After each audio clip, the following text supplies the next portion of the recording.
Assalomu alaykum, Alisher aka, kirdingizmi?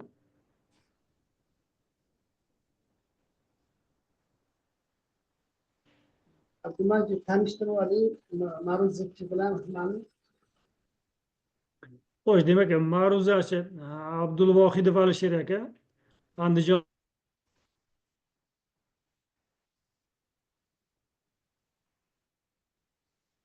Abdumajid eshitilmay qoldi.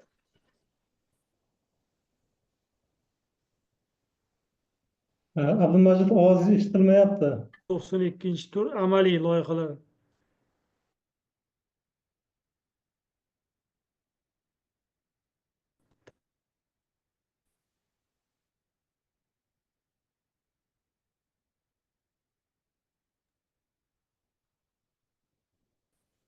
Ovoz eshitilmay qoldi. Tanlovi 2 yillik.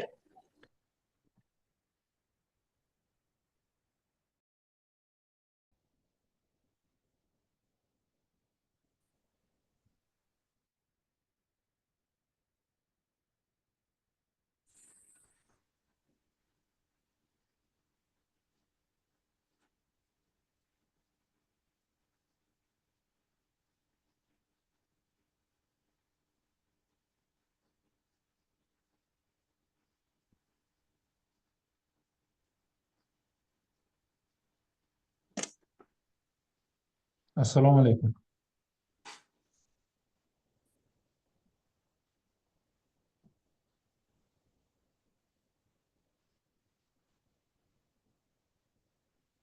Abdumajid nima bo'ldi?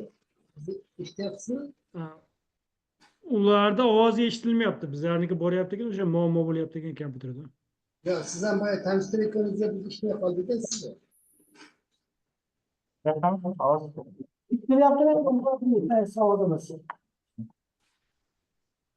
Endi eshityapti Alisher aka.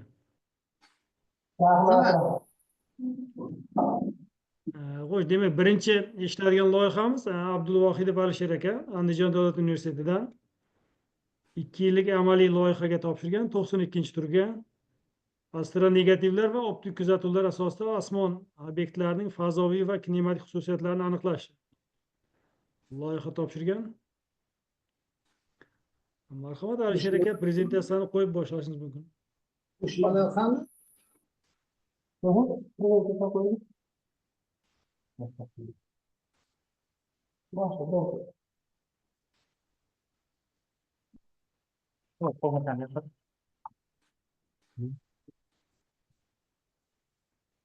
Alisherjon, mani eshityapsizmi? Prezentatsiya ko'rindimi, hurmatli rais? Tushunmadim. Ko'rindi, boshlang.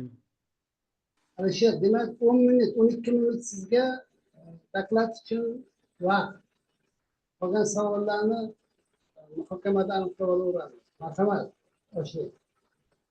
Rahmat. Assalomu alaykum, hurmatli rais va kengash a'zolari.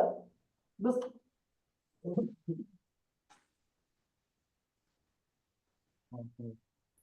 hop 92-turda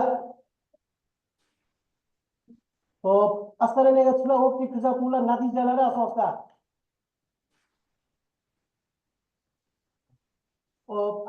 osmon obyektlarining fazoviy va kinematik xususiyatlarini aniqlash mavzusi loyihasida ishtirok etmoqdamiz. Hop, demak, yuqori ko'rishni ilgari bu loyihamiz asosida quyidagi ikkita loyiha, fundamental loyihadagi bevosita ishtirokim mavjud. Quyida yuqori tomonda demak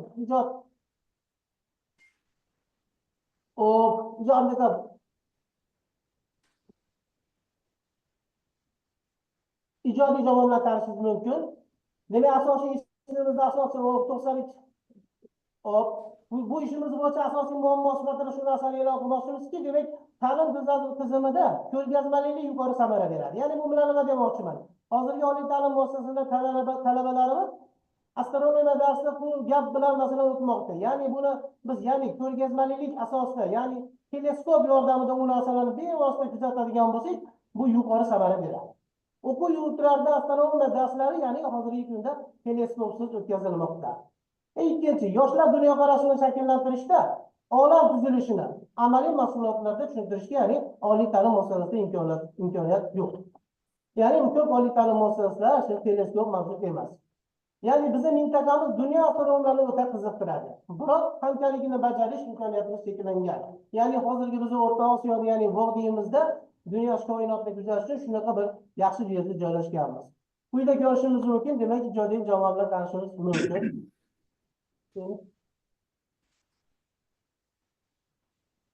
Hop. Asosiy ishning asosiy maqsadimiz Andijon davlat universiteti tasarrufida zamonaviy o'quv ilmiy astronomiya observatoriya tashkil etish, astronomik kuzatuvlar asosida osmon jismlari xarakteristikalarini aniqlash, observatoriyada yoshlar dunyoqarashini shakllantiruvchi tizim yaratish, vodiydagi o'quv yurtlari uchun namunaviy o'quv amaliyoti mashg'ulotlari tashkil etish, xalqaro astronomik observatoriya tashkil etish va xorijiy ilmiy tadqiqotlarda qatnashish. Quyida ko'rsatilgan xarajatlar smetasi bilan tanishishimiz mumkin. Biz umumiy xarajatlar smetasida oliy mal sifatida, ya'ni buni 19% qamrab olganmiz. Ya'ni shu loyihani amalga oshirish uchun esa asbob uskuna bu jarayonni keltiradigan barcha holatlar uchun esa 80% tashkil etadi. Bundan tashqari Andijon davlat universiteti tomonidan 300 million so'm qo'shimcha mablag'ni jalb qilishga universitet tomonidan rozilik berilgan. Ya'ni bundan tashqari eng asosiy maqsad, ya'ni aytishim mumkinki, Xitoy milliy observatoriyasi, ya'ni bizga 600 ming AQSh dollarlik bo'lgan ikkita zamonaviy teleskopni Andijon davlat universitetiga tekinga berishni ular rozilik bergan. Ya'ni shu zamonaviy observatoriyani biz tashkil qila olsak, ular bizga shu 660 ming dollarlik teleskopni sovg'a qilishmoqchi.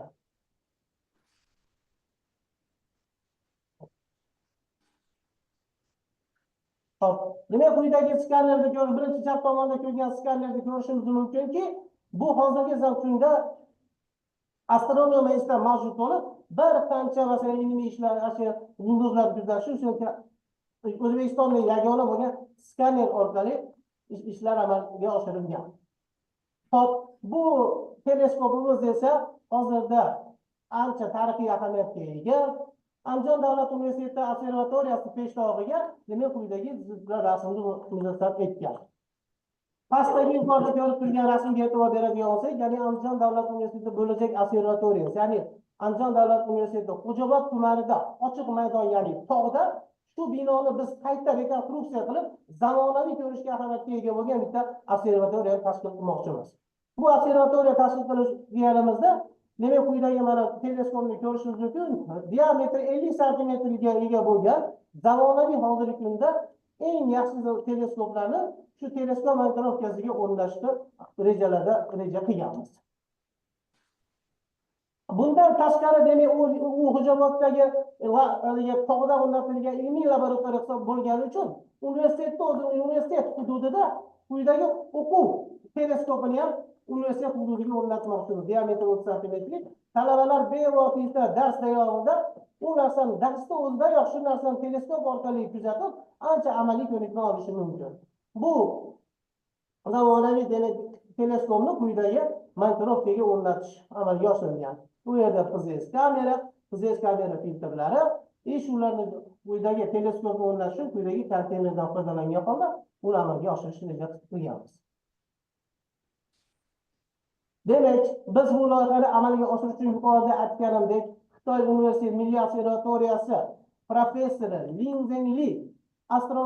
Zhengli bilan astrometrik Robert teleskopni, yuqorida ko'rib turgan teleskop va pastda ko'rib turgan teleskopni bizni Andijon davlat universitetiga shu 600 ming loyiha qiymati 600 ming dollarga ega bo'lgan bitta teleskopni bizga sovg'a ular qilishmoqchi.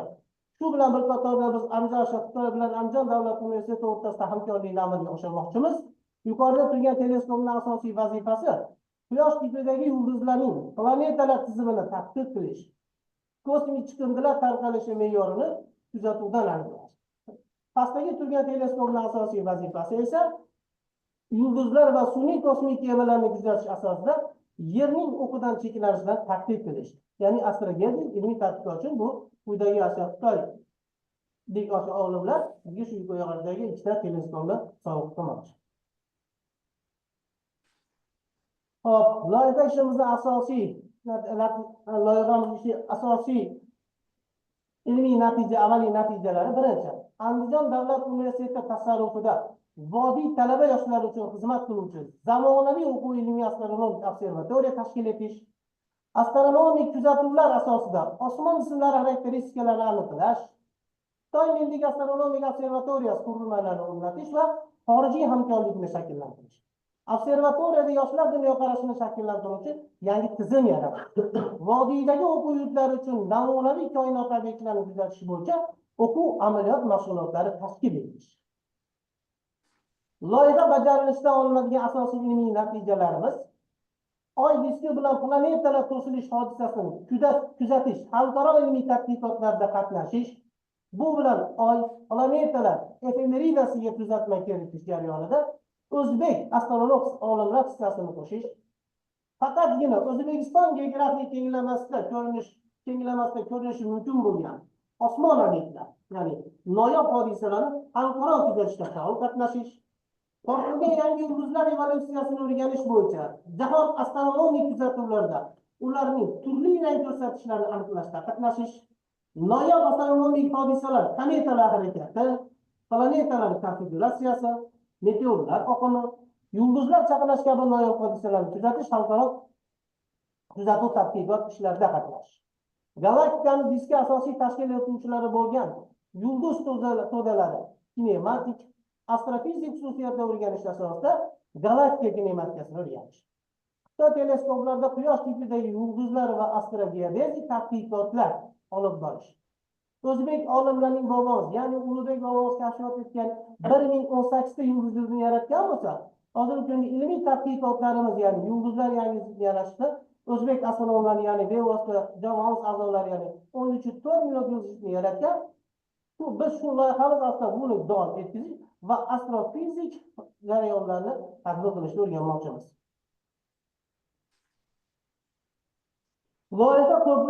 Loyihada quvvatlanishni natijada ko'zda tushunilgan osmon obyektlar, ya'ni Andromeda galaktikasini, Orion difuz tumanligi, Saturn, Yupiter, Oy kraterlari, ya'ni kometa dumli yulduzlarni kuzatishni rejalashtirganmiz.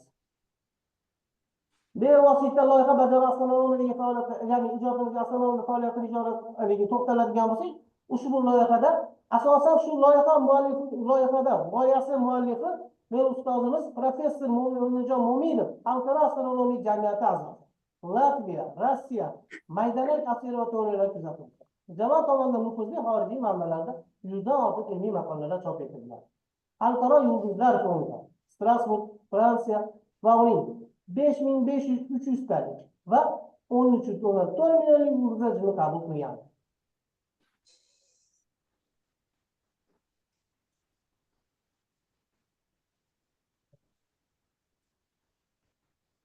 Rahmat. Hozir ustoz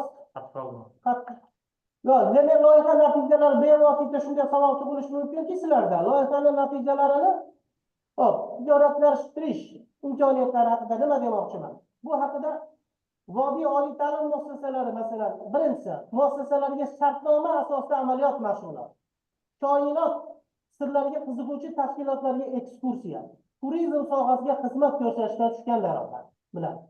Ikkinchi, faqatgina O'zbekiston geografik kenglamasida ko'rinadigan osmon obyektlarini kuzatish bo'yicha xalqaro ilmiy tekshirish institutlari bilan tuzilgan shartnomalar asosida olinadigan tushumlar hisoblanadi. Xitoy teleskoplarida quyosh tipidagi yulduzlarni kuzatish xizmatlari uchun tuziladigan shartnomadan olinadigan daromad manbai. Xitoyning astrogeodezik tadqiqotlari uchun tuziladigan shartnomalarda yaratiladigan tushumlar orqali bevosita Xitoy bilan shu hamkorlik orqali, ya'ni yaratiladigan observatoriyada ko'rsatiladigan xizmatlar asosida sarflangan mablag'ni 2 yilda qoplanishi ko'zda tutilgan bo'lib, eng asosiysi yoshlar dunyoqarashini to'g'ri shakllantiruvchi markaz tashkil etishni reja qilganmiz. Bundan tashqari xabarimiz bor, mana hammamizda xabarlar bor. Yaqinda muhtaram prezidentimiz olib borgan semestrda har bitta oliy ta'lim muassasasiga 10 million dollarlik investitsiya olib kelsa, degan topshiriq masalasi qo'yildi. Biz shu bilan birga xitoylik hamkasblar bilan 600 ming dollarlik teleskoplarni berga olib kelsak, Xitoy bilan doimiy aloqa bo'ladi. Shu ya'ni Andijon davlat universiteti tomonidan shu tijoratlashtirish yo'lini ham ancha yo'lga qo'ygan bo'ladi. E'tiboringlar uchun rahmat.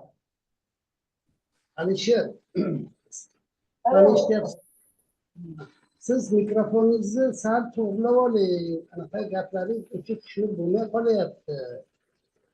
Mikrofoningizga qarang.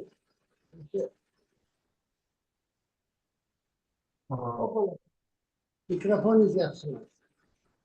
Marhamat, savollarga bo'lsa. Akram aka savol bor edi Yo'ldosh Nosurjonda. Marhamat, Mumkinmi? marhamat. Savol shundan iboratki, observatoriya qurilar ekan. Bu yerda kuzatuvlar Xitoy teleskopida bajariladi. Shu teleskopning haligi spektral sohasi meni qiziqtiryapti-da. Elektromagnit to'lqinlarning qaysi spektral sohasida olib boriladi kuzatuvlar? Ko'zga ko'rinadigan sohasidami, infraqizil nurlar yo boshqalar deb aytyapman-da. Rahmat ustoz savol uchun. Ustoz, agar ruxsat bersanglar, biz mana shu loyiha jamoat ishtirokchisi, men nazariy astronomiya bo'lganim uchun bevosita loyiha rahbari, g'oya muallifi ustozim Mo'minjon aka Mo'minov shu yerda qatnashyaptilar. Ruxsat bersangiz, savolga doimiy javob bersalar, agar ruxsat bersalar. Bitta Alisher. Bitta narsaga qaratish xohlardim. Loyiha rahbari siz. Biz loyiha rahbaridan so'raymiz hamma narsani. Sizga attentivimiz sizga tushadi. Shuning uchun savollarga iloji boricha o'zingiz javob bering. Marhamat.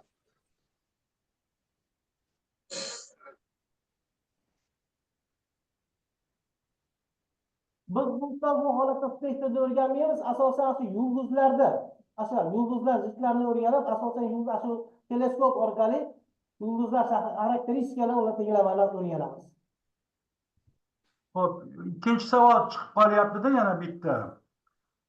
İkinci savol shuki, siz kuzatuvlar natijasida juda ko'p informatsiya, ma'lumotlar olasizlar. Ularni qayta tahlil qilish texnologiyasi qanday amalga oshiriladi? Boshqa natijalar bilan axir taqqoslab borasizlar-ku menimcha. Ularni boshqa natijalar bilan taqqoslab совместно ishlaymiz. Birgalikda hamkorlikda kuzatuv amaliyotlarini olib boramiz. Astronomiya instituti bilan birgalikda hamkorlik ishlarini olib boramiz. Rahmat. Menda boshqa savol yo'q. Marhamat, yana kimda savollar bor? Menda savol bor edi. Marhamat. Teleskopingizni diametriga qaraganda sizlar menimcha Quyosh sistemasidan nariga chiqa olmaysizlar. Qanaqa u chuqur vazifalar qo'yishingiz mumkinmi? Galaktikalarni gapirib tashlayapsiz, yangi yulduzlarni gapirib tashlayapsiz. Общий gaplarmi yo shularga ishonasizmi o'zingiz? Biz ularni shu teleskop yordamida kuzata olamiz ularni. Yangi masofaga zamonaviy shu Xitoylar bilan hamkorlik qilgan teleskop yordamida u jarayonlarni kuzata olamiz. Boyagi birinchi savol o'rinli edi-da. Sizlar elektromagnit to'lqinlarni qaysi shkalasida ishlaysizlar? Agar faqat ko'rish nurlari shkalasida ishlaydigan bo'lsanglar, u gapingiz, oxirgi gapingiz bekor gap. Agar elektromagnit to'lqinlar shkalasini va chastotalarini to'g'ri bilganingizda, hozirgi konkret javob bergan bo'lardingiz. Biz bu sohada oddiy diapazon bilan ishlaymiz.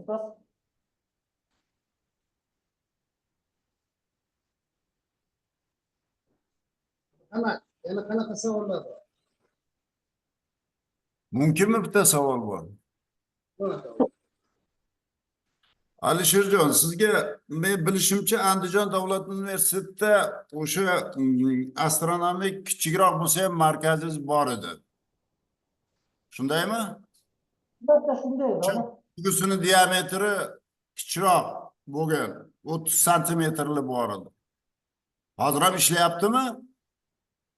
Yo'q, hozir bu ishlamayotganligi uchun hozirgi shu yerda yangi shu holatda mana Xitoy bilan shartnoma asosida shu yangi teleskopni olib kelib, ya'ni o'sha Xo'jaobodda, shu toqqa diametri boya aytganimdek Xitoyliklar bilan shartnoma hamkorlikda yangi teleskopni universitetga 30 diametri 30 santimetr bo'lgan o'quv teleskopini o'rnatmoqchi. Hozirda ish faoliyatini to'xtatgan. Demak, ya'ni Alisherjon, qisqa javob berishga harakat qiling. Men bilaman sharoitingizni. 50 santimetrli teleskopingiz bormi o'zi yo'qmi? Uni endi Teleskopni hozir o'zini olgansizlarmi? Hozir o'rnatish uchun so'rayapsiz. uni sotib olmoqchimiz, hozir yo'q u. Yo'q u, ha, menimcha. Teleskopingiz hali yo'q. Ikkinchidan, mana bu hozirgi mana 50 santimetrli diametrli o'sha kuzguli teleskopni hozirgi qo'yayotgan masalalaringiz bundan oldin ikkita loyihani yechgansiz-ku. O'sha loyihada qo'yilgan masalalar bilan yo bo'lmasa muammolar bilan aynan o'xshash tushyapti. Axir o'sha yerda masalani hal qilgan bo'lishingiz kerak edi-ku. Nima buncha pul so'rayapsiz yana? Biz bu loyihamizda shu ishni davom ettirib, kengaytirish masalasini kengaytirmoqchimiz. Kengaytirmoqchisiz, hali teleskopni o'zi yo'q. Shunday emasmi?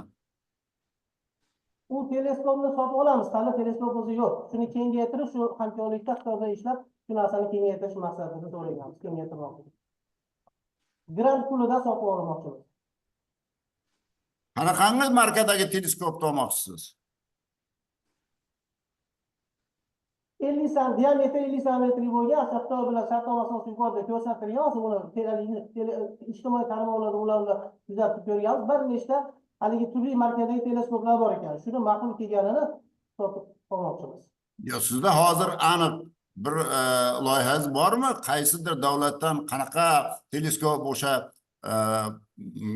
boyag'idek France Gardenmi nima deganlari bor, o'shalardan olasizmi? Qayerdan olasiz uni? Sifati qanaqa, narxi qanaqa?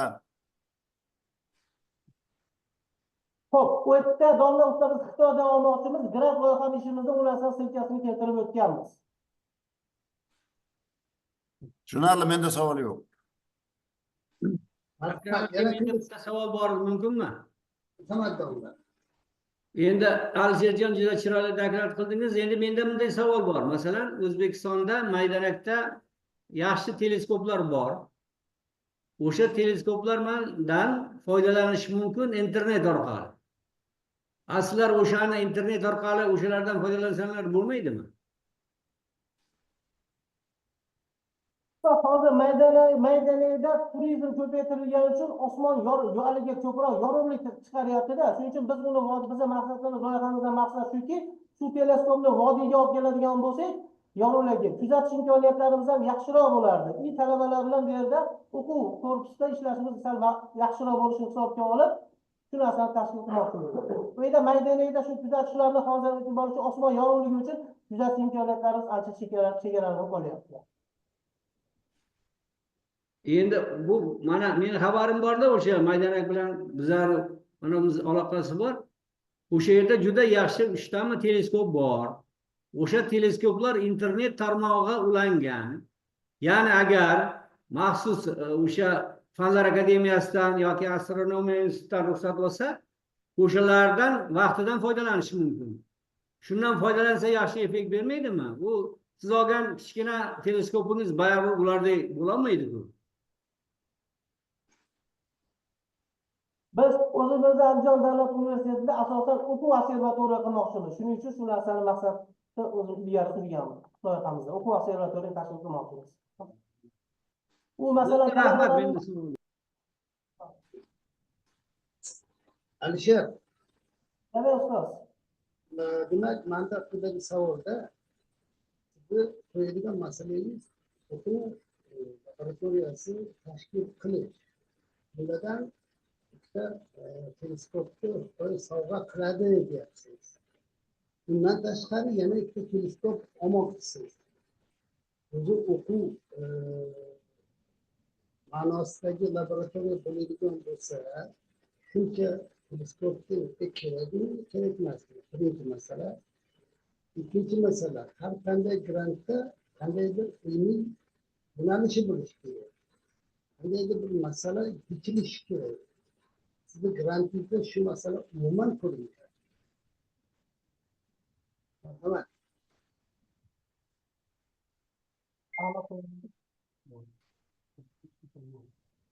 Hozir ustoz, bu biz aytmoqchimizki, masalan, grant masalan teleskop masalasida agar shu zamonaviy observatoriyani yarata olsak, keyin xitoyliklar bizga u narsani shu yuqoridagi aytib o'tgan ikkita teleskopni sovg'a qilmoqchi. U ikkita teleskop astronomiya instituti ikkitasi bu yoqqa kelib, shuga hozir astronomiya instituti mavjud.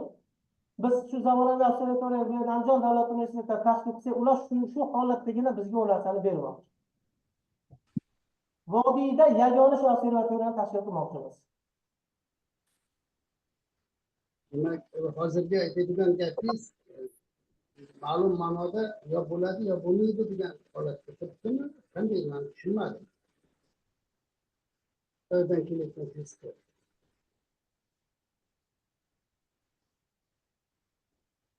Bu asli agarda biz shu vodiyda yagona bo'lgan zamonaviy observatoriyani yarata olsak, shu narsani tashkil qila olsak, keyin xitoyliklar bizga shu yuqorida aytib o'tgan ikkita teleskoplar tashkil tariqasida bermoqchi va Andijon davlat universiteti bilan birgalikda shu ilmiy yo'nalishni davom ettirmoqchi.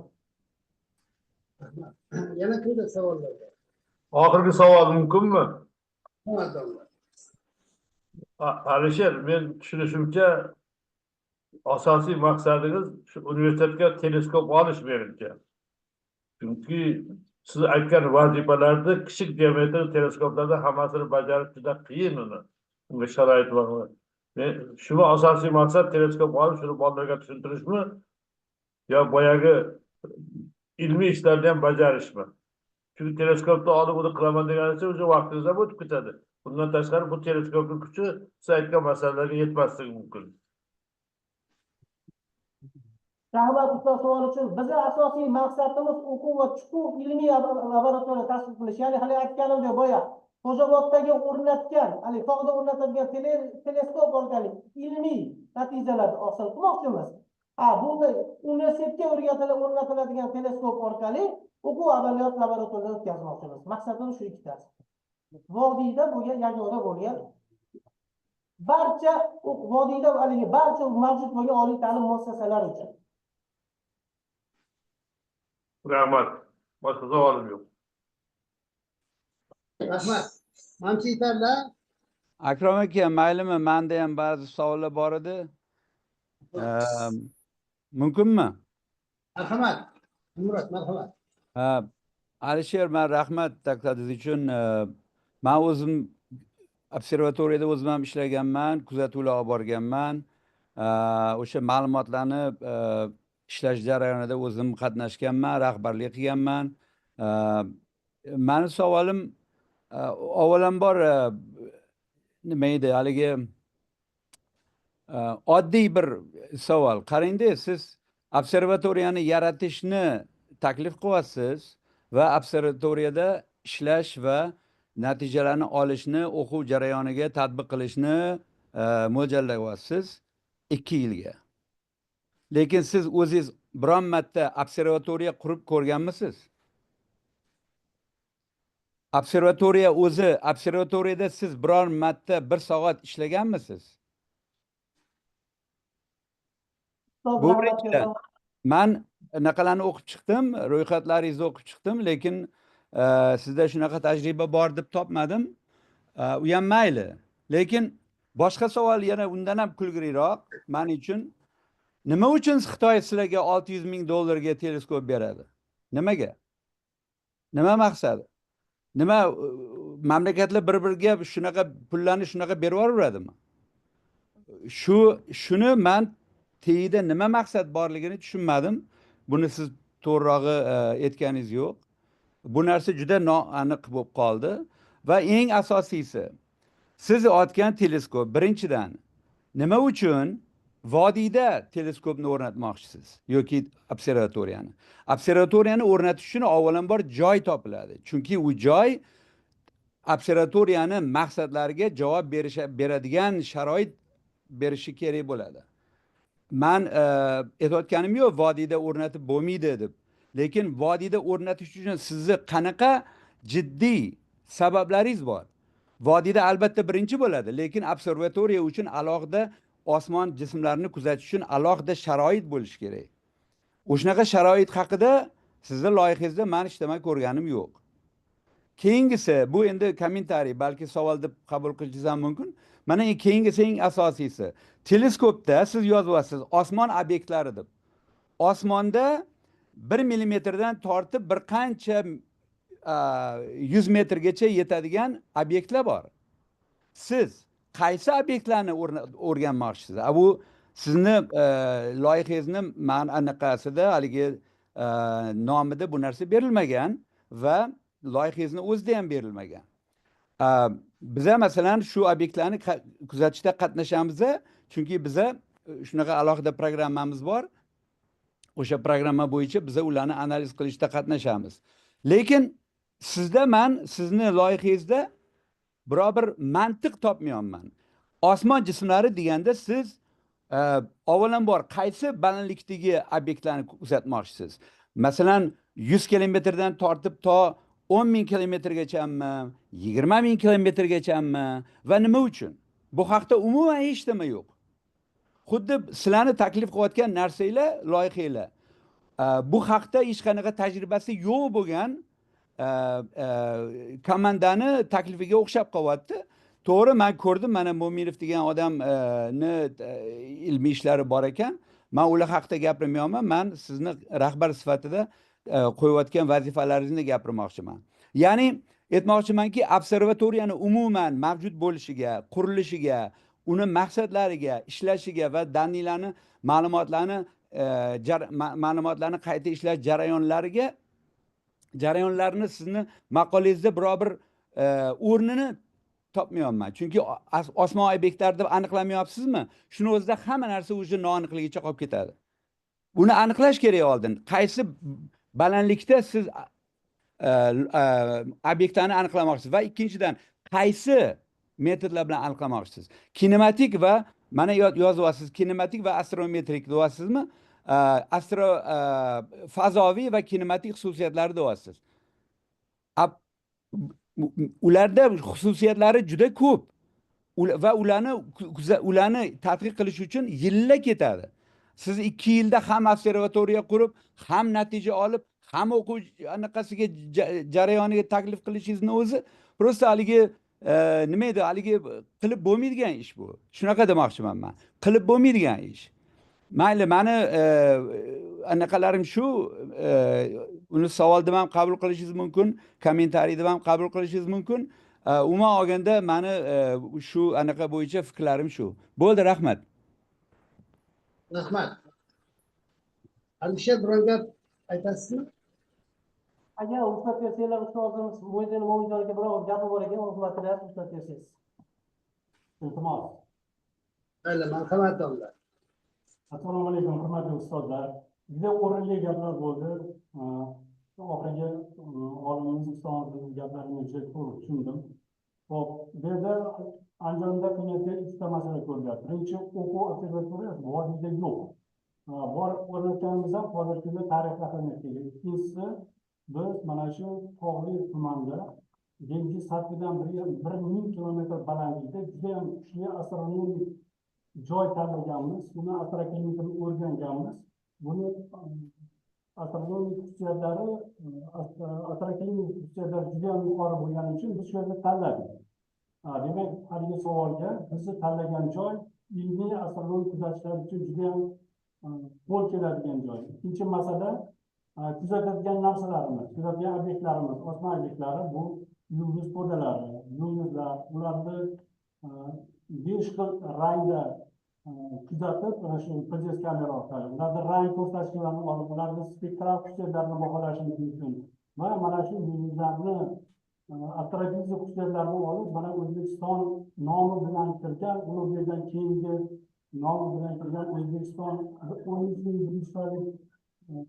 yulduzlar ichidagi har bir yulduzda bu yerda faqat astrometrik xususiyatlar kelgan. Biz uni mana shu teleskop yordamida astrofizik xususiyatlarni qo'shimcha qilib, mana shu O'zbekiston ziddini yana kengaytirmoqchimiz.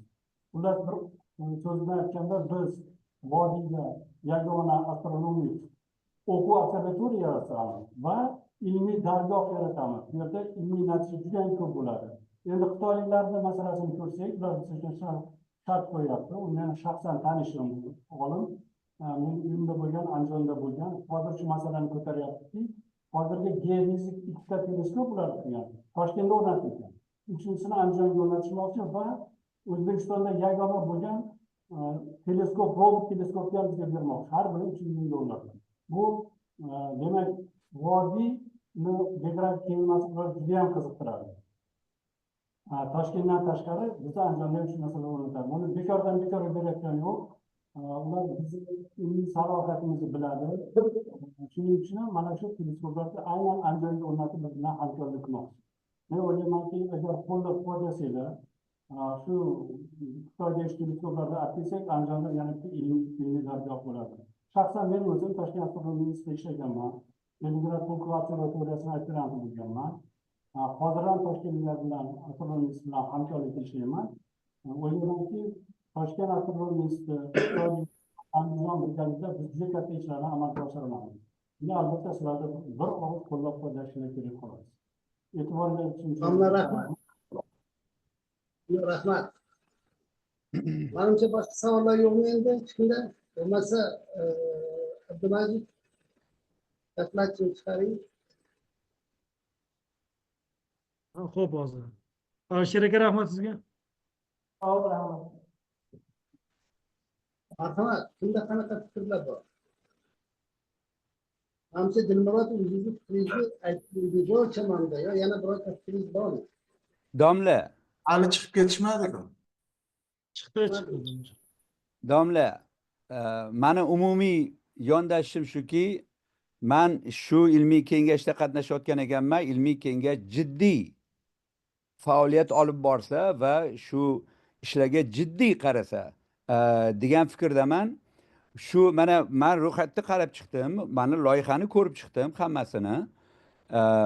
Umuman mana o'zingiz ko'rib turibsiz, bu odam savollarga javob berishga unaqa javob bera olayotgani yo'q. Oxiri mana domlasini chaqirishga majbur bo'ldi. Siz ruxsat bermagan holda majbur bo'ldi. Shuni o'zi loyihani qanchalik bo'shligini bildiradi. Undan keyin meni boshqa narsa qiziqtiradi, ko'p narsa qiziqtiryapti.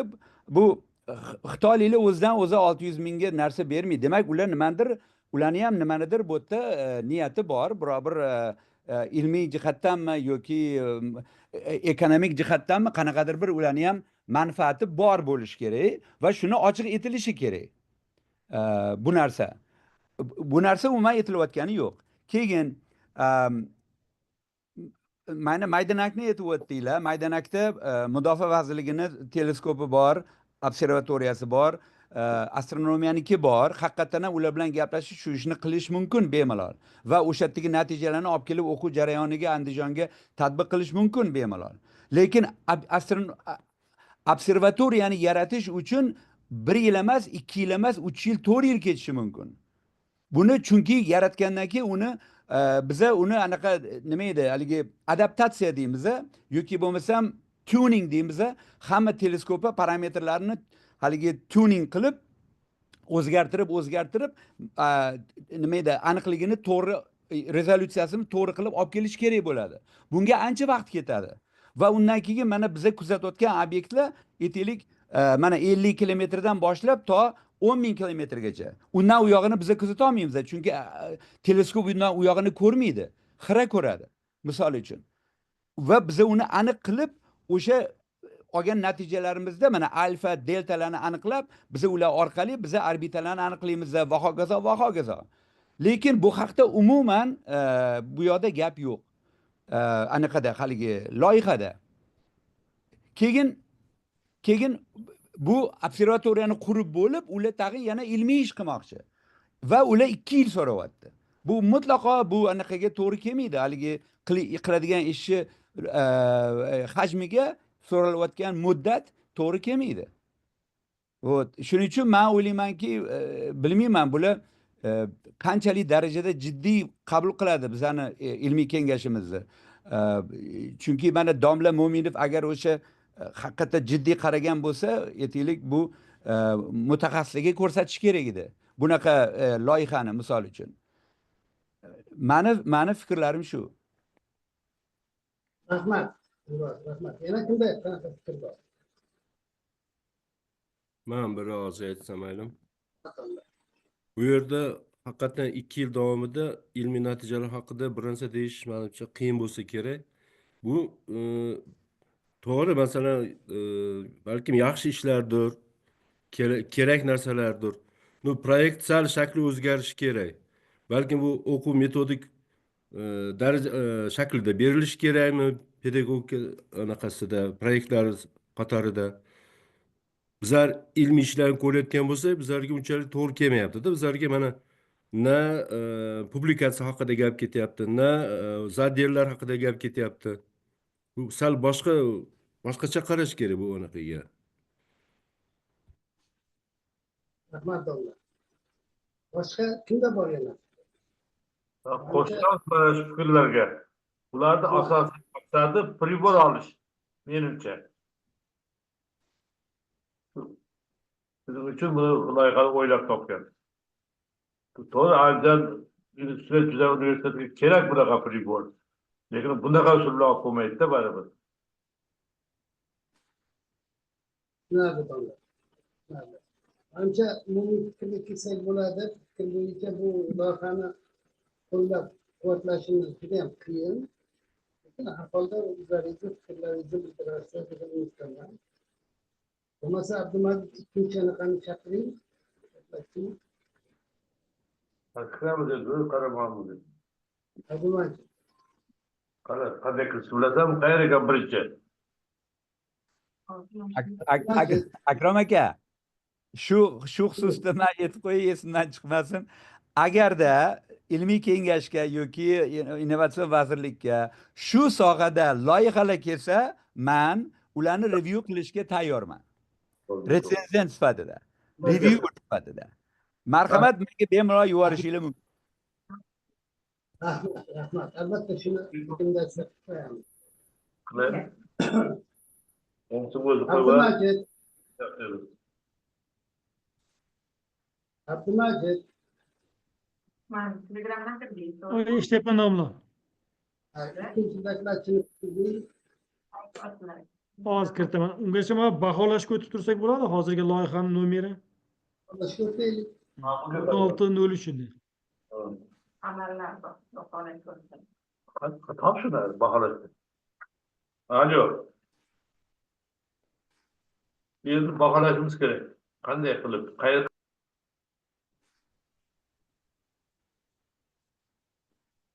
O'rtaqaga anaqa Tashavvoring iltimos. o'rtaqaga anaqa bitirib qo'ying. Nimani tashavvoring domla? Baholash saytini topolmayapman. nomeri. Hozir qayta tashlab qo'yaman domla. Bakın.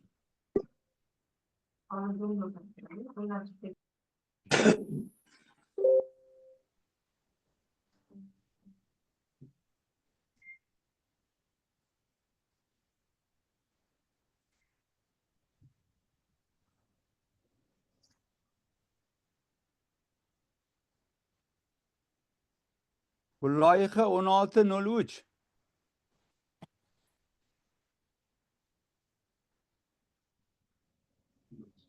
Ha, ko'rdingmi?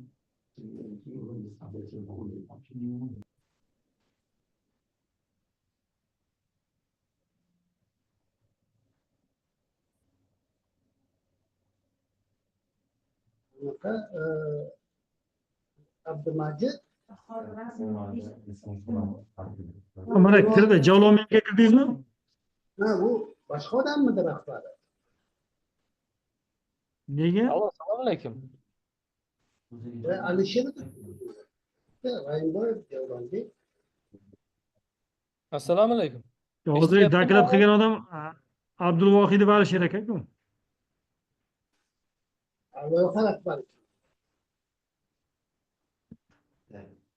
Ha, rahbari.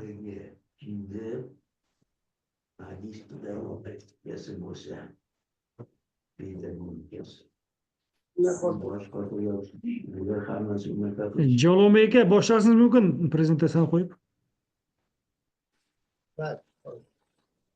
Abdumajid, bergan soatingizda hech narsa yo'q. Tanlovlar yo'q. Shundaymi?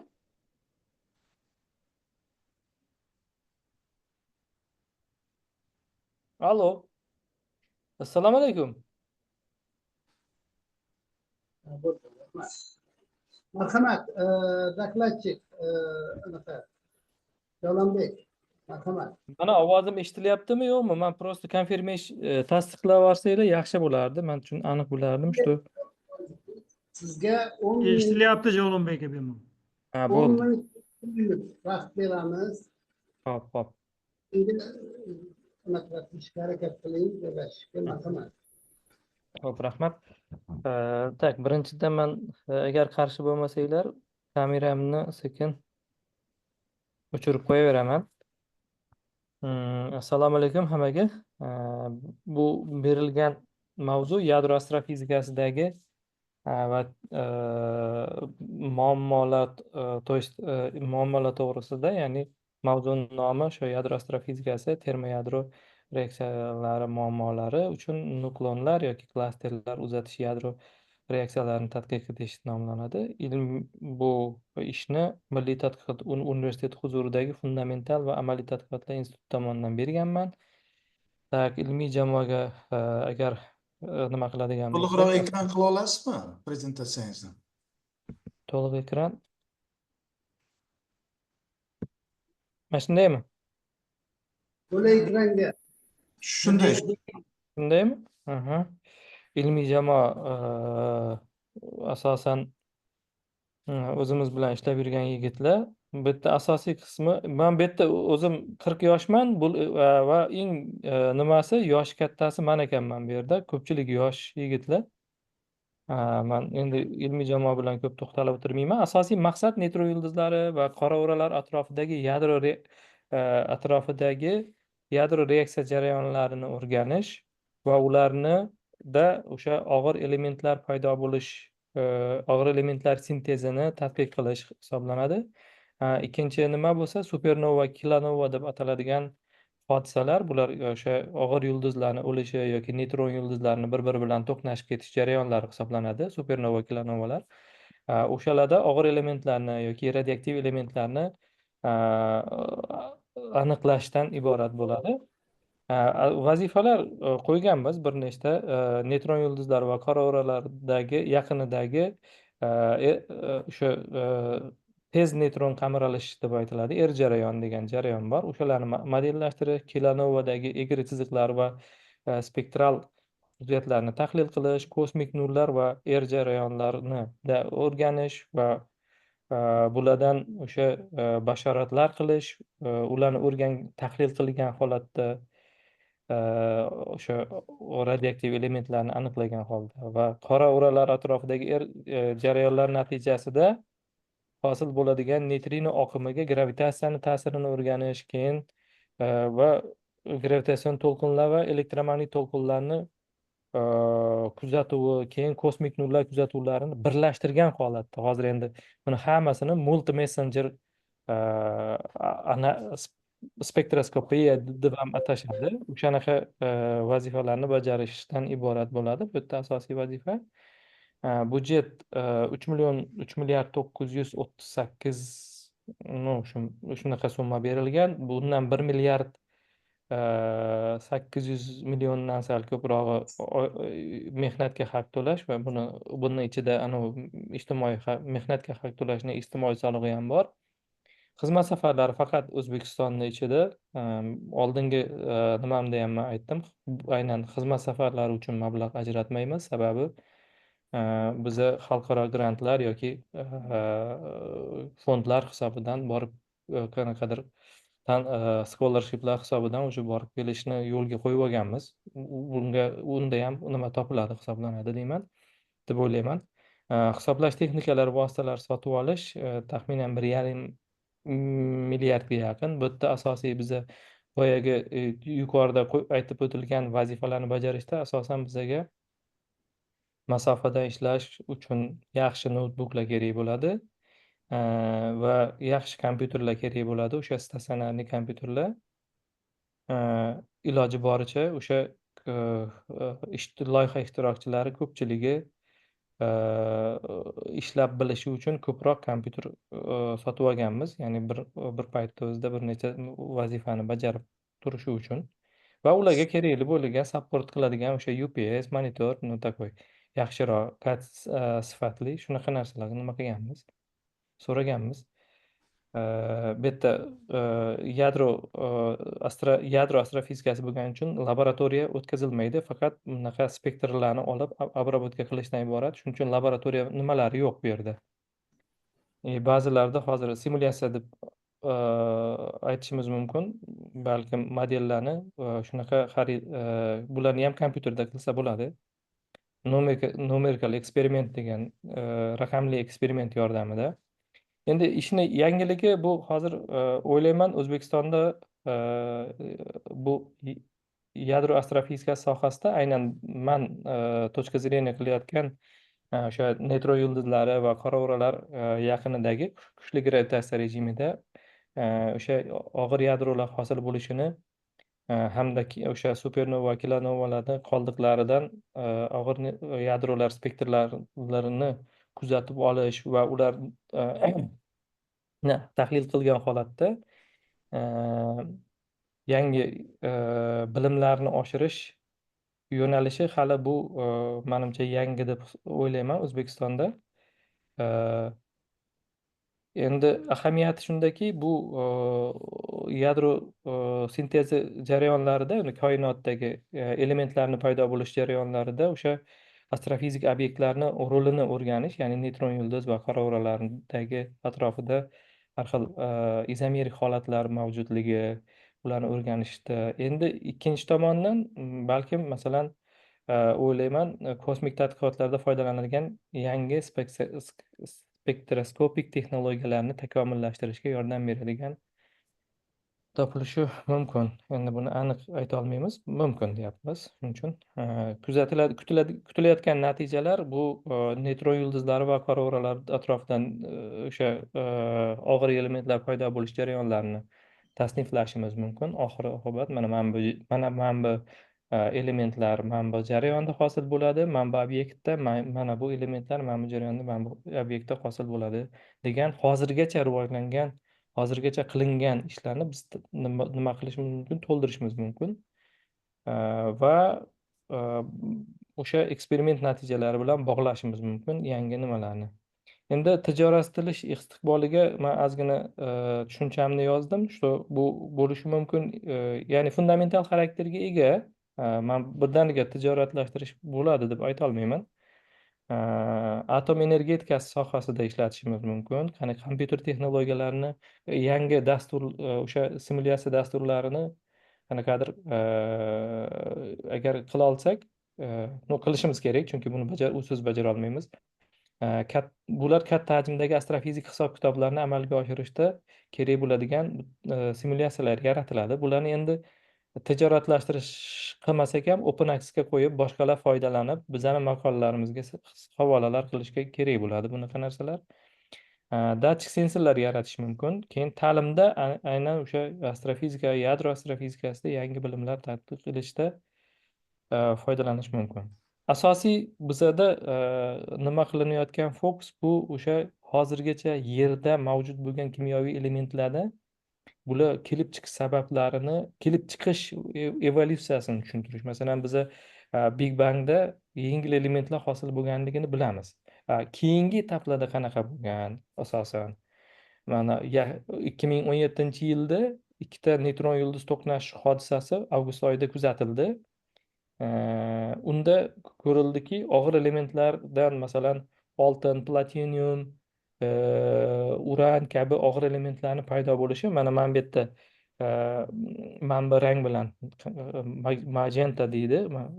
O'zbekchasi ism nima qila olmayapman. Bu rang bilan belgilangan. Bular o'sha mana bu 51-chi Indiy masalan, mana bu Yevropa, uran, mana shu bu yerda qarasak ko'pchilik elementlarni paydo bo'lishi kuzatilgan. Bular qanday kuzatilgan? Mana bu o'sha ikkita neytron yulduz to'qnashgan paytda hosil bo'lgan oldin gravitatsion to'lqinlar topilgan. Undan keyin bashorat bo'yicha o'sha koordinatada nima bo'lishi kerak edi? Elektromagnit to'lqinlarni signallari ham chiqishi kerak edi va o'sha koordinatadagi elektromagnit signallari ham analiz qila boshlangan. har xil spektral analiz natijasida o'sha oltinni va platinium mana shu elementlarni, og'ir elementlarni paydo bo'lish spektrlari ham aniqlangan. Bu bitta o'sha nimalarni neytron yulduz to'qnashganlik hodisasini isbotlash uchun yana bir tomondan o'sha koordinatada Ice Cube laboratoriyasi yordamida neytrino oqimlari ham o'rganilgan. Bu shuni ko'rsatadiki, bu yerda sekin neytronlarni va tez neytronlarni qamiralish jarayonlari kuzatilganligini va mana bu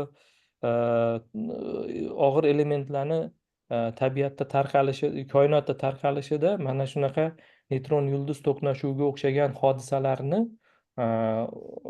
hodisalar bo'lib turganligini bildiradi. Tak, endi gravitatsiyani qanaqa roli bor?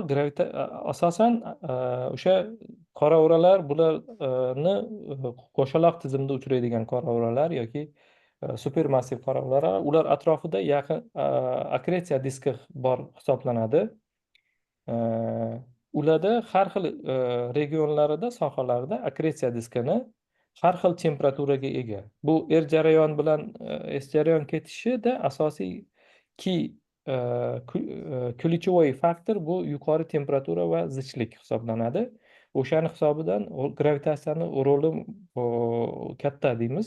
Ikkinchidan buni biz qanday bilamiz? Birinchidan yutilish spektrlari orqali bilamiz. Ikkinchidan har bitta jarayon, ya'ni tez neytron qamraladimi, sekin neytron qamraladimi, bu bittadan nimaga javob beradi? Neytrinoga javob beradi. Ya'ni har bitta jarayonda bittadan neytrino hosil bo'ladi. Bu degani biza ko'rinib turgan o'sha qora o'ra atrofidagi akretsiya diskning o'zida neytrino manbasi bor, oqimlari paydo bo'ladi. Mana shu neytrino harakatiga fazoni nimasi bor, ta'siri bor.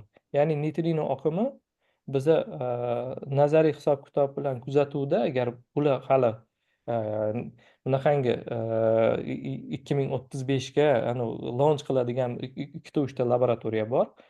Qora o'ralar akretsiya diskidagi neytrino potokini o'lchaydigan bunaqangi tajribalar ko'rsatishi mumkin. Bizada nazariya bilan eksperimentni to'g'rilagan. Ikkinchidan faqatgina nikelin 56 hozirgacha neytrino o'sha qora o'ra atrofida paydo bo'lishidagi spektrlari olingan, xolos, boshqa elementlari yo'q. Men o'ylayman kelajakda bu natijalar ham chiqadi. Yana bitta yo'nalish bu neytron yulduzlarni yuqori qismida o'sha neytron yulduzlar rasti postlog'ida o'sha neytron qamralish jarayonlari orqali izomerik holatlarni kuzatilishi. Bular qanday kuzatiladi? Mana biz bilamiz, neytron yulduzlari aslida kuzatilganda pulsar ko'rinishda kuzatiladi, pulsarlar kabi kuzatiladi. Mana pulsarlar faqat bitta radio diapazonda emas, boshqa o'sha optik diapazonda ham ultra violet, ultra binafsha va ultra infraqizil diapazonlarda ham kuzatiladi. Odatda jarayonlar bilan S jarayonlarni nimasi spektrlari o'sha ko'kka yaqin va ultra binafshaga yaqin sohalarda kuzatiladi. Endi mana bu izomerik holatlar bilamiz, sal ko'proq vaqt yashaydigan holatlarni spektrlarini paydo bo'lishi ham o'sha neytron yulduzlardan kelgan spektral analiz tahlil qilinganda topilgan bu narsalar. Endi Yerdagi tajribalar bilan uni solishtirish nazarda tutilgan. Keyingi yo'nalish bu radioaktivlikni topish hisoblanadi. Neytron yulduzlarida radioaktiv yadrolarni nima qilish. Bunda ham asosiy yo'nalish shunday, mexanizm shunaqa. Biz gamma spektrlardan gamma spektrlarni olamiz va tahlil qilamiz. Qaysi yadro radioaktiv elementlarini spektrlariga mos kelishi nima qilinadi? Asosan bunda o'sha supernovalar va kilonovalardan olingan tahlillar va undan tashqari kosmik nurlarni tahlillari ham kiradi. Davomdek vaqtingiz tugadi. Vaqt tugagan bo'lsa, menda ham bitta slayd qoluvdi. Mayli, rahmat. No, maqsadni men taxminan aytib berdim.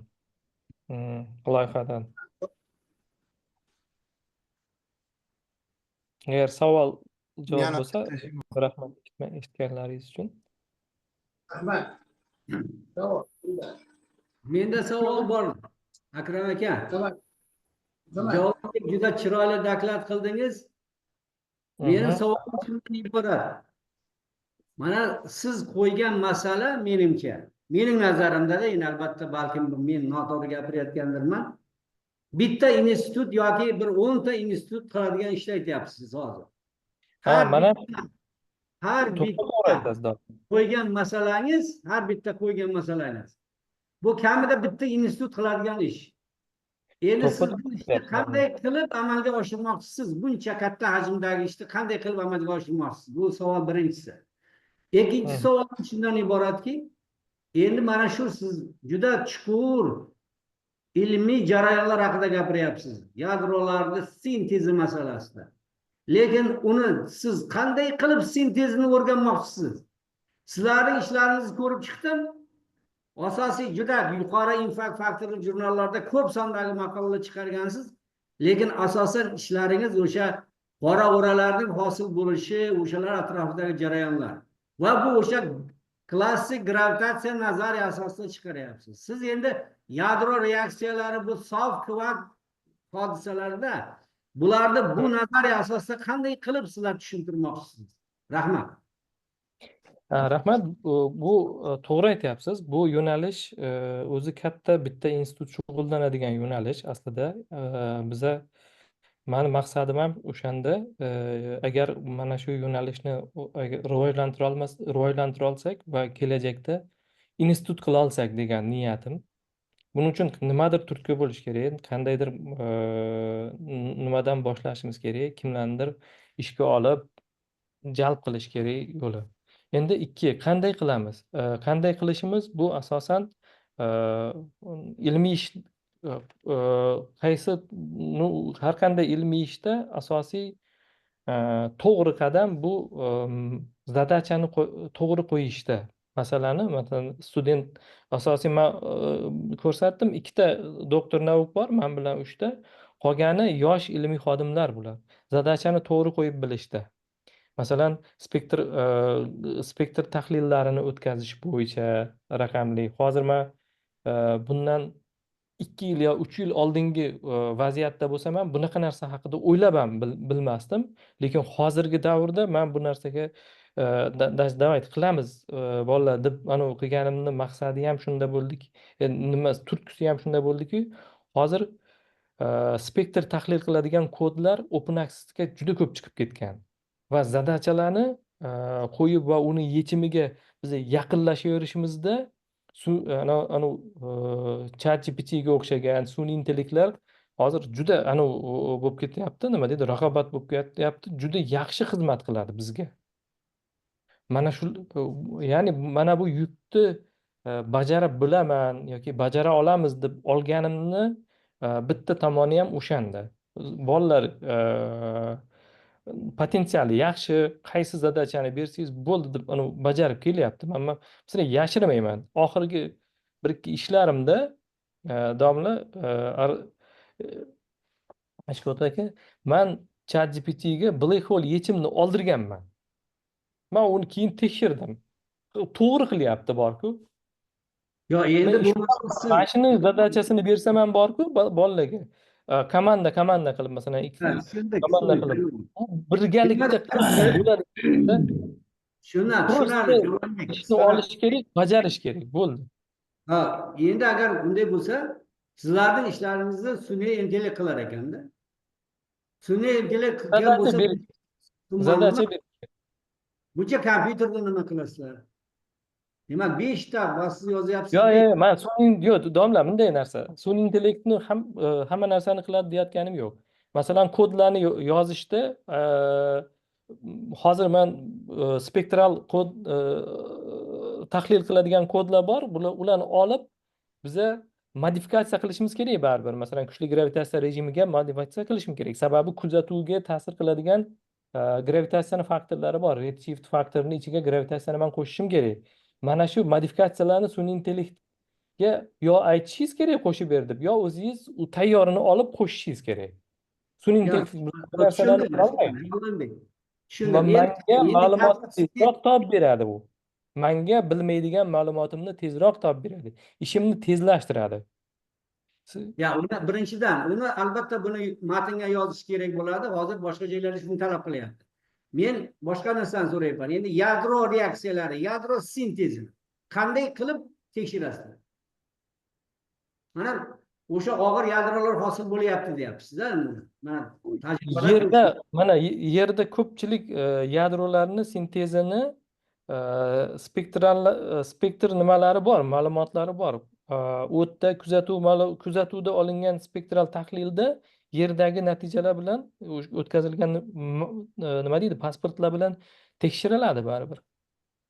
yo'q, endi yo'q, mexanizmda qanday qilasiz deymanda, Mexanizm shunaqa. Masalan, aytaylik, bitta kilonovani kuzatildi degan e'lon chiqqan bo'lsa, biza bo'lsa o'sha ma'lumotni yuklab olamiz, keyin analiz qilamiz. Analiz qilayotganda yerdagi kuzatilgan nimalar bilan nima deydi, spektrlar bilan taqqoslaymiz. Va keyin qanchalik ehtimollik bilan masalan Yevropa yoki uranga o'xshagan elementlar paydo bo'lganligini topsa bo'ladi. endi kechirasiz-ku, mana o'sha ma'lumotlarni qayerdan olasiz? Ular Open Access'da bor, mana ularda. Open Access'da bo'lsa, Sputnikoviy daniylar bor. Mana masalan, yerdan tashqaridagi teleskoplar bunaqa ma'lumotlarni yig'ib beryapti, uni tortib olsa bo'ladi. buni tushundim. Endi o'sha danni, o'sha ma'lumotlarni olgan odamlarning o'zlari ham buni tahlil qilishi mumkin-ku. Faqat sizlarga beradi. Ular tahlil qilib, Bizga bermaydi. U yerda kimning zadacha bor. U ma'lumotlar har bir nima bo'yicha taxlanib ketaveradi. Zadacha ko'p. Uni kimdir olib foydalanib ishlatsa, birinchi qilgan odamniki o'sha nima bo'laveradi yani. yo'q, balkim o'shalar qilib qo'ygandir deyapman-da, tushunyapsizmi? Yo'q, ma'lumotni ular yig'adi, bo'ldi. Ular analiz qilib maqola sifatida chiqarish bu olimning ishi. Ma'lumotni yig'ib qo'yish u stansiyaning ishi. Faqat shu O'zbekistonda olimlar qilmasa kerak, masalan Germaniyada ham bor, Amerikada bordir. Olimlar shular qarab o'tiradimi, qachon O'zbekistonga qiladi? Ular ham qilib qo'ygan bo'lishi mumkin-ku. Qilganini qilmaymiz-da biz. Hodisa bitta deb o'ylaysizmi? Hodisa juda ko'p. Kuniga ular yer atrofida tinmasdan monitoring qilib boradi. Tinmasdan ana ma'lumot kelib turadi. Savol bermoqchi edim, mayli. Marhamat. Yana savol bormi? Manda ham savol bor edi, Akram aka. Men savol beryapman. Mumkinmi? Javlonbek, Labbay Sayram aka. qarang mana. Sizlarniki menimcha nazariy ish, hisoblashlar bo'ladi, to'g'rimi? Ha, nazariy. Nazariy ish. Yadro sintez reaksiyalarini qanday hisoblamoqchisizlar? Ularni hosil bo'lish tezligini qanday hisoblamoqchisizlar? Qanaqa metodikalar, qaysi kinematikalar ishlatasizlar? Maqsad yadro sintez jarayonlarini kinetikasi yoki o'tdagi secheniya nimalarni hisoblashda emas. Bizning maqsadimiz shu kuzatuv ma'lumotlarida olingan spektrni analiz qilgan holatda yerdagi bor bo'lgan elementlarni paydo bo'lishini tushuntirish. Boshqa obyektlar atrofida, masalan, pulsar dannilarni olamiz, uni analiz qilamiz, aytamiz, hop, mana bunaqa spektr topildi, mana bunaqa o'sha izomerik holat kuzatilyapti ekan degan xulosa berish. Bo'ldi. Biz bu yerda yadroviy hisoblashlar qilamiz deyotganimiz yo'q.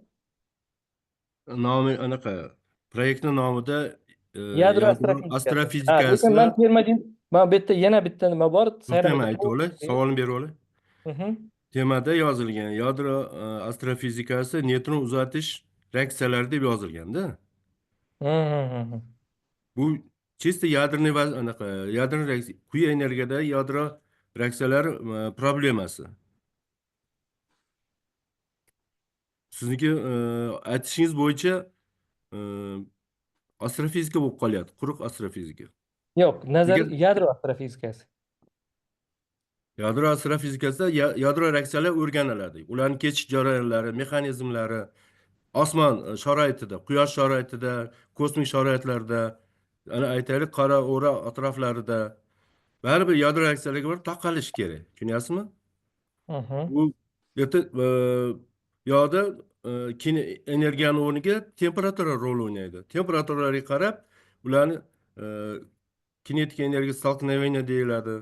Ana shularga qarab ish ko'riladi. Ular secheniyasi hisoblanadi. Ularni astrofizik S faktorlari hisoblanadi. Undan tezligi hisoblanadi. To'g'ri, oddiy Tezligiga yulduzlardan qarabki, ana keladigan spektrlar bilan solishtiravering, to'g'ri keladimi, yo'qmi? oddiy yulduzlardan keladigan spektrlarda o'sha aytganingizdek astrofizik faktorlar hisobga olinadi. Hozir man doklad davomida faqat fokusni ikkita obyektga qaratamiz dedim. Neutron yulduzi va nima? Qora o'ra atrofidagi akretsiya diski. U yerda ham temperatura siz aytgandek juda ham baland, 10 darajasi 10, 10 darajasi 11, 8, 9 uzoqlar joylarda. Azishlik ham yetarlicha katta, u yerda ham yadro reaksiyalari kechishish ehtimolligi katta. Biz kosfenni o'rganamiz deyapmiz. Reaksiyani secheniyasi nimasi yordamida emas. Neytrino oqimini tahlil qilib o'rganamiz deyapmiz. Marhamat. Yana kimda Javob savol? bersak bo'ladimi? Marhamat. Marhamat domla. Davlonbek, demak, modellashtirish metodlari haqida ham bilmoqchi edimda. Bu birinchi savol.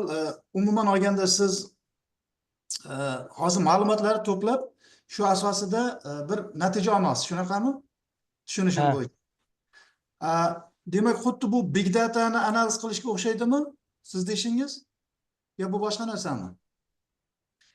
Shunday bo'ladigan bo'lsa, input va output fayllar haqida gapirsangizda, inputni qanday olasiz va outputni kimga berasiz? Faylni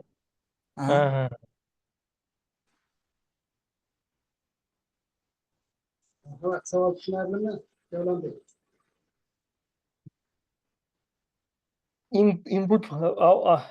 Input faylni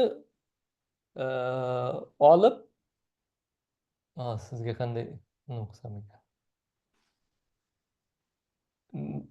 Nimada ishlatayotganimiz mana bunaqa narsa. Kosmologiyada hozir qo'llanayotgan usullarimizda mana bu input faylda nimalar yig'ilib turadi.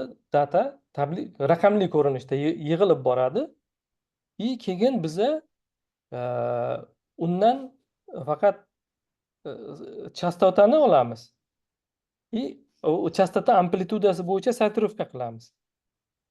Fayllarni teleskoplarni hozir men sizga nima qilaman? O'sha Newton, Chandra asosan mana bu Chandra Newton ishlatib kelyapmiz. Integral nimada? O'sha nima narigi ishlarimda, o'sha kosmologiyadagi nimalarimda, o'shalardan kirib yechib oladigan fayl tayyor kodlar bor.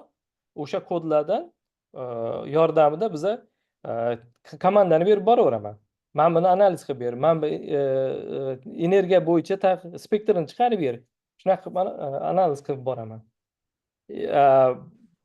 Bitta chista siz aytgandek o'sha kod developerlik qilamiz deb ayta olmayman. Bor narsadan foydalan. Yo'q, men bu big data analizda o'zini usullari bor deyman-da. O'sha usullardan qaysini qo'llaysiz va yo'q, u to'g'risida nima qila olmayman. Akram aka, mumkinmi menga ham? Aniq javob bera olmayman. Mumkinmi? Javlonbek, sizni temangizni nomi yadro astrofizikasi va termoyadro reaksiyalari muammolari va nuklon va klasterlar uzatilish yadro reaksiyalari. Lekin sizni gaplaringiz ham, yozgan o'sha loyihangiz ham faqat qora o'raga bag'ishlangan. Sizni qilgan ishlaringiz ham faqat qora o'radan iborat. Qora o'ra balkim neytron yulduzdir, lekin siz yadro kuchlarini umuman bilmaysiz ham, o'rganmagansiz ham, faqat o'sha gravitatsion kuchlar bilan ishlaysiz. Buni men sizni juda yaxshi bilaman. Chunki men sizni hozir birinchi marta ko'rib turganim yo'q. Hozir savol bermadim. Siz undan ko'ra hammani avara qilmasdan to'g'ridan to'g'ri qora o'ra to'g'risida loyiha yozsangiz bo'lmaydimi? Nima qilasiz bunaqa oldi qochdi haligi bo'lmag'ur nima gaplarni gapirib. To'g'risi men ochig'ini aytaman, bu hammani laqillatishdan iborat. Bu Rahmat. gapirayotgan gaplaringiz. Ikkinchidan, sizda hech qanaqa tajriba ko'rganim yo'q men yadro fizikasi bo'yicha. Sizda o'sha qora o'ra bo'yicha bor. Mana shu savolimga javob bering. Nima kerak bu hammani laqillatish? Xo'p, Ergash aka, ozgina shaxsiyatga tegishdan oldin bitta narsani eshiting. Bundan 2020-yilgacha ham bor-ku, qora o'ra ham to'g'risida tajribam yo'q edi. Bo'lishi mumkin. To'g'rimi? Nima Men bo'libdi? 19da boshlaganman qora o'ra bo'yicha ishlarimni. Va hozirgacha qora o'ra bo'yicha ishlarim 120 dan ko'payib ketdi. Bo'lishi mumkin, lekin siz hozir yadro astrofizikasi to'g'risida gapiryapsiz. Ergash aka, Ergash aka, Ergash aka, hech kimga mensimay qarash kerak emas. Xo'p, sizda yo'q-ku, terma yadro agar reaksiyalari, yadro astrofizikasi yo'q-ku. Qani bor bo'lsa ko'rsating. Ergash aka, 5 yildan keyin boshqacha natija bo'lishini ham ko'rsatib ham berib bilaman. Xo'p, mayli, bo'lishi mumkin, lekin men o'zim fikrimni yo'ldan boshlagan bo'lsam, qora o'ra fizikasini. Hozir 125 taga yaqin maqolam chiqqan o'sha yo'nalishda. Bo'lishi mumkin maqolangiz, juda ko'p bilamiz. Lekin bu Bu yadro yo'nalishda ham 5 yil ichida qila olmasligimga kim nima beradi? Lekin yadro reaksiyalari bo'yicha tajribangiz. To'xtang, mayli, eshitdim sizdan. Lekin yadro juda band bo'lganmanki, buni qilmaganman. Endi men aytyapman, yo'nalishimni o'zgartiraman-da, mana bunaqa narsa qilaman deyapman. Xo'p, yaxshi, javob bersam maylimi? Men yana davom etaman fikrimni. Savolingizni ikkinchi bo'lim bor. Laqillatish masalasi. Laqillatish mani temam bunday emas edi. Men deganman. O'chirib qo'yaman. Eshitdingizmi gapimni? Mikrofoningizni o'chirib qo'yaman. Ergash akaga ham aytyapsiz. Savolni eshitishga harakat qiling. O'shanga konkretni javob bering. Bu yerda bekorga o'tirgan yo'q odamlar. Iltimos sizdan. Menga aytyapsizmi? Yo, Ergash akagami? Bo'pti, rahmat. Ikkinchisi, men bu temani berayotganimda, tema birinchi submit qilganimda, dokumentni jo'natganimda, temani nomi mana bunaqa edi. Astrofizik kompakt obyektlar atrofida astrofizik kompakt obyektlar atrofida yadro fizika jarayonlarini tadqiq qilishmi shunaqaroq edi. Faqat o'sha ikkita neutron yulduz va nima fokus qilingan edi. Submit qilinganimdan keyin aytildi, yo'q, tema mana bu. Siz mana shu temada submit qilishingiz kerak edi. Deyildiki, men aytdim, bo'ldi. O'sha temada submit qilishim kerak bo'lsa, olaman-da, temasini o'zgartirib qo'yaveraman deganman. Xo'p, men yana mumkinmi bir og'iz gapirsam? Birinchi nimada ham, birinchi savolda ham aytildi. Mana bu tema deyilgan. Tele institut shug'ullanadigan tema bu. Bitta qo'yilgan tema, bitta loyiha bajaradigan tema emas. Mana shu yerda, mana bu temani ichida bitta yo'nalish tanlab olish bizning ixtiyorimizda-ku. O'sha nuqtai nazardan meni fikrimcha yadro astrofizikasiga taalluqli bo'lmagan yozilgan mavzu, nima? Proyekt, loyiha. Shuning uchun men sizga taklif qilardimki, o'sha o'zingiz qora o'ra bo'yicha ishlayotgan bo'lsangiz, tajribangiz bor, o'sha bo'yicha bersangiz to'g'ri bo'lardi. Xo'p, bo'ldi. Men gapim yo'q boshqa. Rahmat. Yana qanaqa savol bor? Savollar yo'qmi? Savollar yo'q bo'lsa, Abdum aka, taklifni chiqaring. Xo'p, domla. Javoblarga rahmat sizga.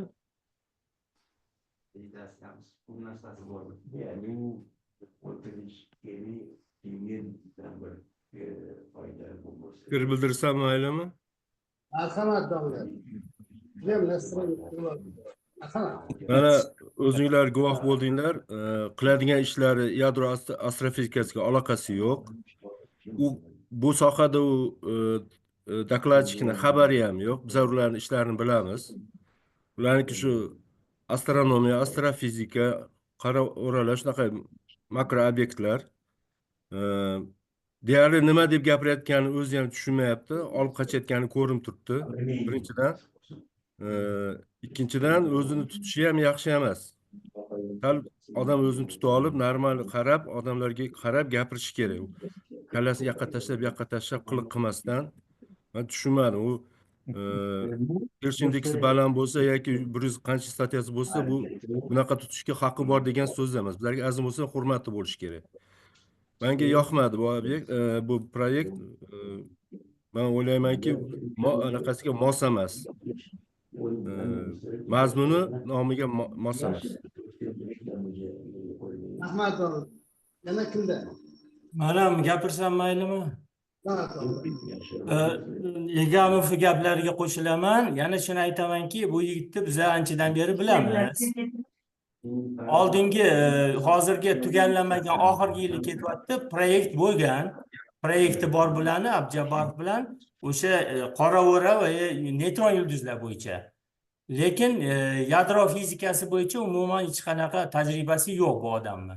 Shuning uchun men maslahat berdim, o'sha o'zingni sohangda ishla, yozsang bo'lardi, to'g'ri.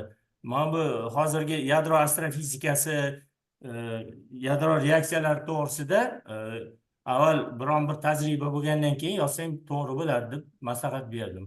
Shuning uchun bu umuman to'g'ri kelmaydi. Bu qo'yilayotgan masalaga ham to'g'ri kelmaydi, maqsadi ham to'g'ri kelmaydi. Shuning uchun men отказ qilish kerak deyman. Rahmat Allah. Rahmat. Yana kimda bor? Maylimi Akrom aka? Tamam. Men dokladni eshitdim. Men u sohada mutaxassis bo'lmasam ham, men oddiy bir narsani bildim. Haqiqatdan ham bu dokladchi juda ko'p ancha haligi ortiqcha kerak emas gaplarni ko'p gapirdi. Fokus qilmasdan. Keyin agar mavzuni nomiga e'tibor bersanglar, yana o'sha eski gap. Oxirida tadqiq qilish. Mavzuda konkret maqsad mujassamlangan bo'lishi kerak. Maqsad taqdid qilish emas, maqsad tadqiq qilishdan keyin olinadigan natijani mavzuda nomida ko'rsatilishi kerak. Bu narsa o'sha bu mavzuda qilinmagan, umumiy bo'lib qolgan va oxirgi yana ikkita kommentariyim bu men ko'rib chiqdim publikatsiyalarini.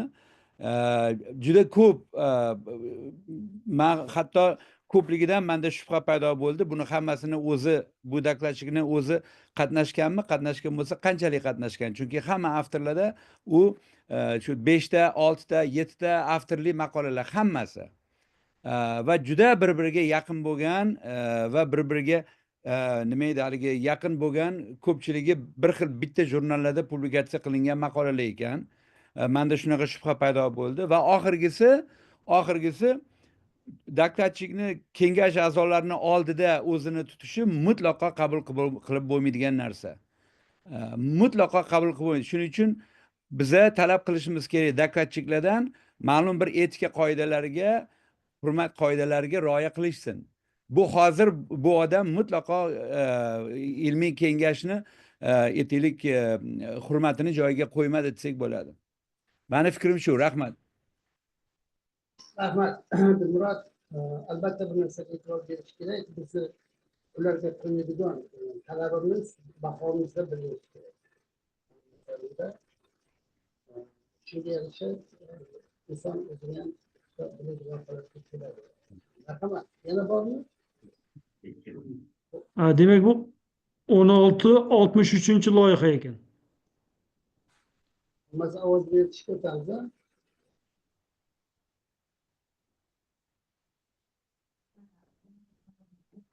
Ko'p vaqt ketib qolyapti-da, o'sha uchun.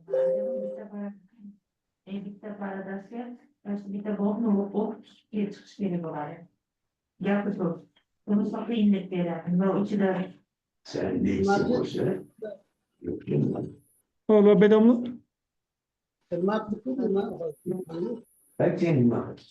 Akromaga menda ko'rinmayapti-yu. Menda ham ko'rinmayapti.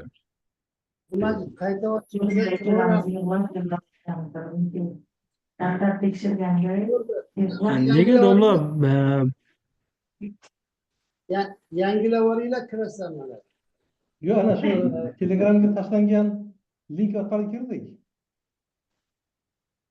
O'sha platformadagi akkauntga kiryapsizmi domla o'zingiz akkauntingizga? Ha, mana haligi Telegram guruhida tashlangan link bo'yicha kirdim, mana hech narsa yo'q. O'sha o'zingizni login parolingiz yozib kirsangiz kiryapsizmi o'zingizga? Ha, shunday. Sizni ism familiyangiz chiqib turibdi tepada. Ha, meni ism familiyam chiqib turibdi. Lekin hech Unda qanday nega tanlov yo'q. ko'rinmayotgan bo'lishi kerak? Mana yana kimdadir mana. Sayronbay Iganovda ham yo'q.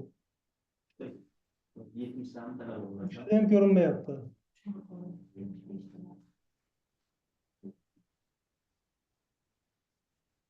Nega unaqa bo'lgan bo'lsa hozir? Bu yerda ochildi-ku, nega desa ochildi?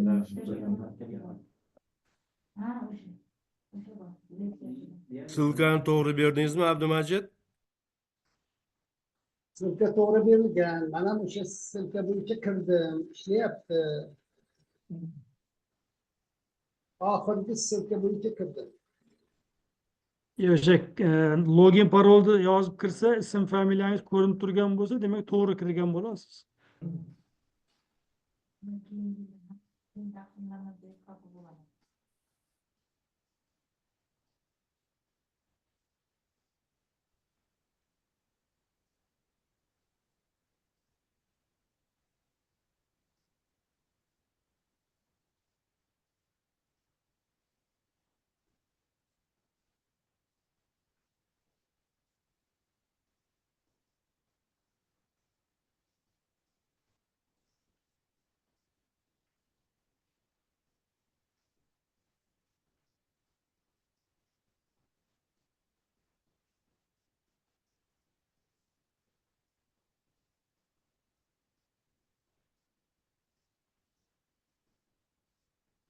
Abdumajid, boshqa yana loyihalar yo'qmi? Shu faqat shular ikkitasini baholasak bo'ldimi? Bo'ldi, mana shu ikkitasi domla boshqa qolmadi. Murat, bugun oxirgi rotatsiya bo'yicha oxirgi majlisimiz bizga aytgan ma'lumot bo'yicha endi rotatsiya agar aprel oyida bo'lsa yo mart oyida bo'lsa, shu mart oyigacha boshqa ish tushmaydi degan fikr bo'ldi. Lekin bu bugungi rotatsiyadan oldingi oxirgi majlisimiz deb qabul qilib turinglar. Agar biron narsa o'zgarib qolsa biz yana aytamiz. Avvalambor hammalaringizga kengashingiz nomidan rahmat aytamiz. Aziz fikrlar egallaringiz uchun har bir ishda o'zlaringiz alohida fikr bilan, alohida yaxshi tomon, yomon tomon ochiqlashtirganlaringiz uchun rahmat aytamiz. Ma'lumot kengashda ishidan norozi bo'lgan odamlar bo'lmasa kerak. Shunga qanday qanaqa bo'lmadi. Xudo xolasa agar yana ko'rishib qolsak, xursand bo'lardik. Mana shu dastlab 100% qatnashishimiz. Albatta biz buni o'zimiz hal qilmaymiz. Bu birinchisi aqlga bir yillik siroti bor. Bir yillik sirotidan keyin qatnashimiz bo'ldi. Bunda qanaqa fikr bor? Mumkinmi?